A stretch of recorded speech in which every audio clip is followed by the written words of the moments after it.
প্রচার অভিযানে বেরিয়ে জনগণের মনের কথা শুনলেন জোলাইবাড়ি এলাকার বিজেপি দলের নির্বাচিত প্রার্থী তথা এলাকার হৃদয়ের মানিক শম্ভু মানিক। দেবদারু এলাকায় ব্যাপক প্রচার সংঘটিত করলেন বিজেপি দলের মনোনীত প্রার্থী শম্ভু মানিক। আসন্ন ত্রিস্তর পঞ্চায়েত নির্বাচনে বিজেপির দলের প্রার্থীরা তাদের জয়কে সুনিশ্চিত করার লক্ষ্যে ব্যাপক উৎসাহ নিয়ে প্রচারে অভিযান চালাচ্ছে গোটা রাজ্য জুড়ে। সেই ধারাকে বজায় রেখে দক্ষিণ ত্রিপুরা জেলা পরিষদের 12 নং সাধারণ আসনে বিজেপি দলের মনোনীত প্রার্থী শম্ভু মানিক তার জয়কে সুনিশ্চিত করার লক্ষ্যে ব্যাপক উৎসাহ উদ্দীপনার সাথে নিজ নির্বাচনী ক্ষেত্র এলাকায় দলীয় কর্মীদের সাথে নিয়ে প্রচার অভিযান চালান শুক্রবার সকাল থেকে। এই দিন দেবদারু পঞ্চায়েতের নিরোধ ত্রিপুরা পাড়া ও গন্ডিফারিয়াং পাড়ায় প্রচার অভিযান সংগঠিত করেন প্রার্থী শম্ভু মানিক। গোটা কর্মসূচি শেষে বিজেপি দলের নির্বাচিত প্রার্থী শম্ভু মানিক জানান আসন্ন ত্রিস্তর পঞ্চায়েত নির্বাচনে বিপুল ভোটে জয়লাভ করার বিষয়ে সুনিশ্চিত তিনি। ভারত বাংলা সীমান্ত দিয়ে ভারতে অনুপ্রবেশ এবং সীমান্তে চোরাচালান রুখতে কঠোর পদক্ষেপ সাবরুম মহকুমা পুলিশ প্রশাসনের। সাবরুম মহকুমার জলেফা শিববাড়ি সংলগ্ন এলাকায় বিএসএফ, টিএসআর এবং সাবরুম থানার পুলিশের যৌথ দল নিয়ে এক শক্ত নাকা পয়েন্ট তৈরি করা হয় মহকুমা পুলিশ প্রশাসনের পক্ষ থেকে।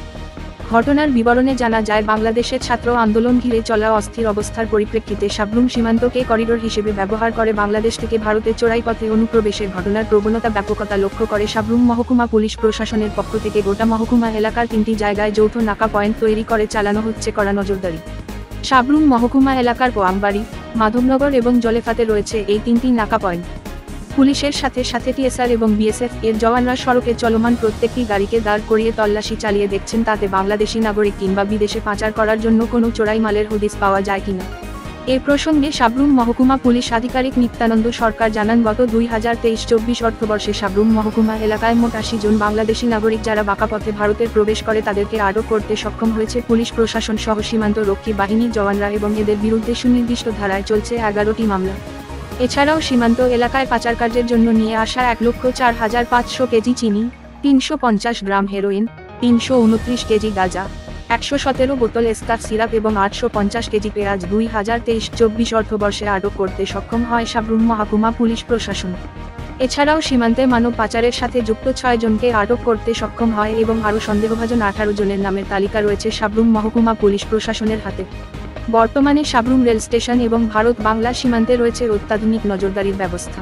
সব মিলিয়ে অনাকাঙ্ক্ষিত অনুপ্রবেশ রুখতে এক কঠোর নিরাপত্তা বলয়ে মুড়ে ফেলা হয়েছে গোটা মহকুমাকে।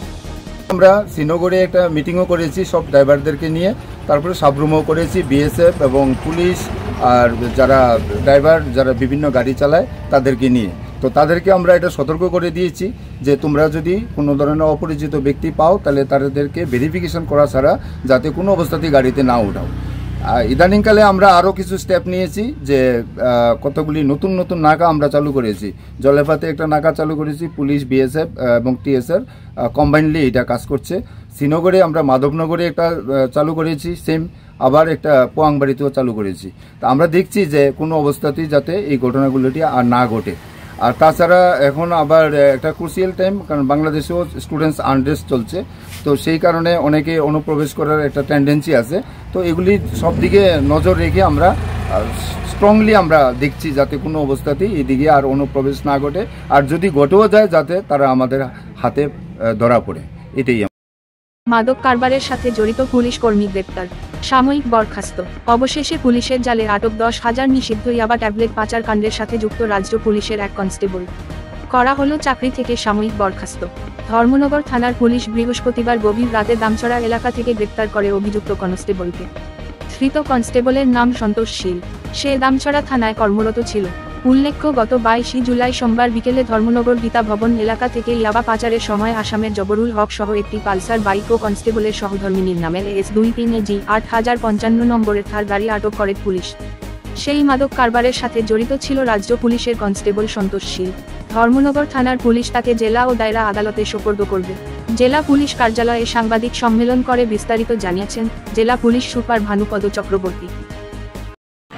আজকের থেকে 3-4 দিন আগে এখানে আপনাদের সঙ্গে একদিন মিলিত হয়েছিলাম ত্রিপুরা পুলিশের সাকসেস নিয়ে। তো গতদিনই বলেছিলাম যে আরও কিছু আপনাদেরকে সফলতার খবর দেব।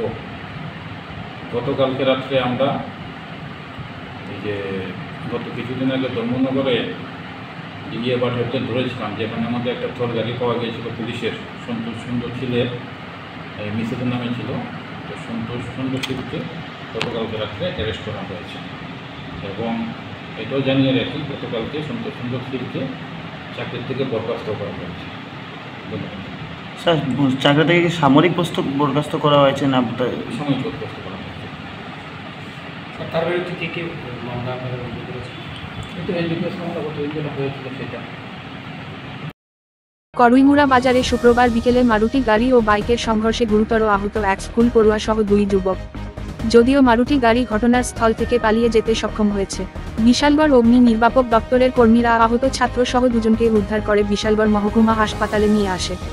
আহতরা হলো প্রসেনজিৎ ভৌমিক ও দেবাশিস দেবনাথ।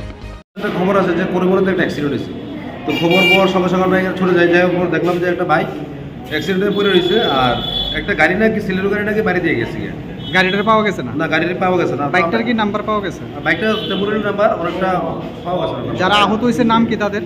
প্রসেনজিৎ ভৌমিক বয়স 18 আর দেবাশিস দেবনাথ বয়স 18। বাড়ি করতে পারে না। আপনারা কোন নিয়েছেন? আমরা বিশালগড় সাব ডিভিশন হাসপাতালে নিয়েছি। বিয়ের 9 মাসের মাথায় নিজ ঘরে ফাঁসিতে ঝুলে আত্মঘাতী গৃহবধূ। বিয়ের 9 মাসের মধ্যে গলায় কাপড় জড়িয়ে নিজ ঘরে আত্মঘাতী হলেন এক গৃহবধূ। তার নাম কাজলী দেব। ঘটনার বিবরণে জানা যায় কাজলী দেবের স্বামী বিশ্ব দাস ত্রিপুরা ধর্মনগর নয়াপাড়া উচ্চ মাধ্যমিক ইংলিশ মিডিয়াম বিদ্যালয়ের একজন শিক্ষক। গতকাল বৃহস্পতিবার বিশ্ব দাস এবং তার ছোট ভাই বিপ্র দাসের মধ্যে কোন একটি বিষয় নিয়ে কথা কাটাকাটি হয়।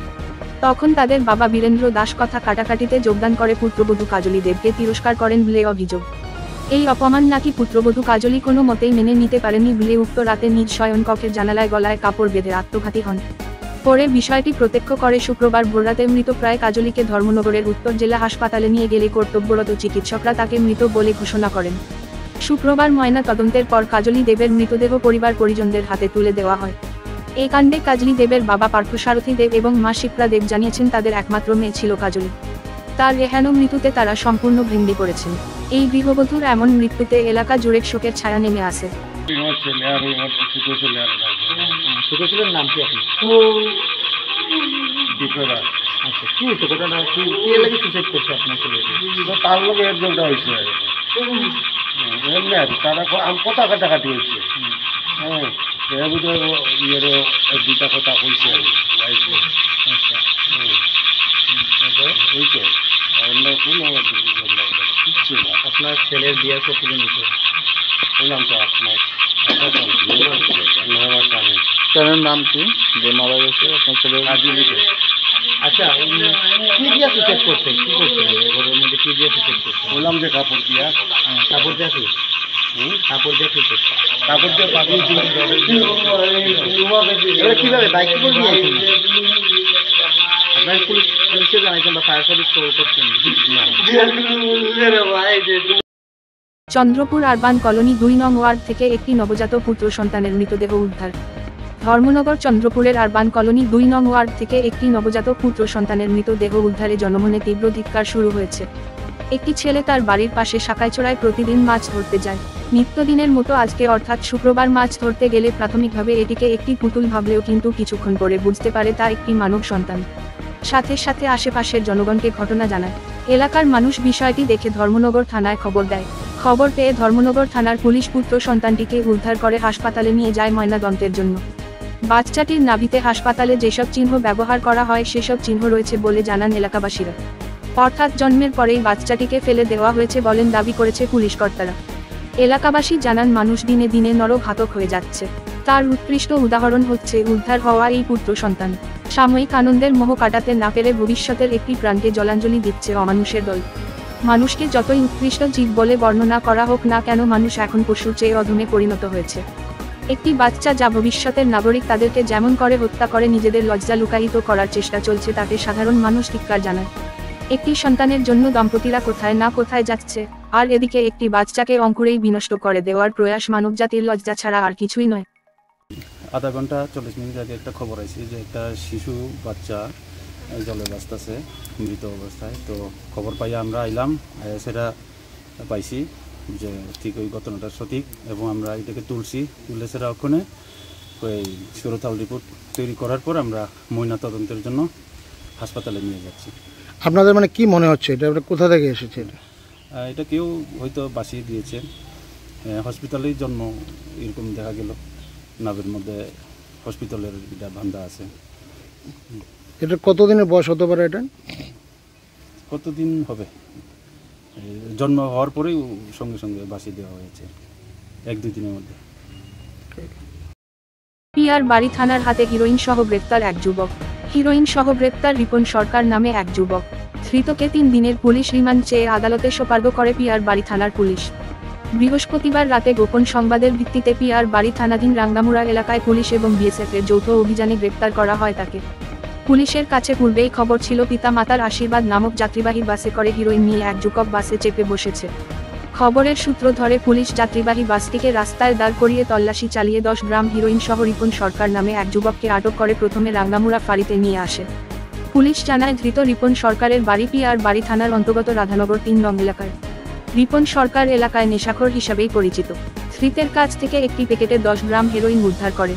ধৃত রিপন সরকারের বিরুদ্ধে পিআর বাড়ি থানায় 37/2024 নম্বরে মামলা গ্রহণ করা হয় এবং রিপন সরকারের বিরুদ্ধে 22/B25 29 NDPS 1985 ধারায় মামলা নথিভুক্ত করে পুলিশ তদন্ত শুরু করেছে।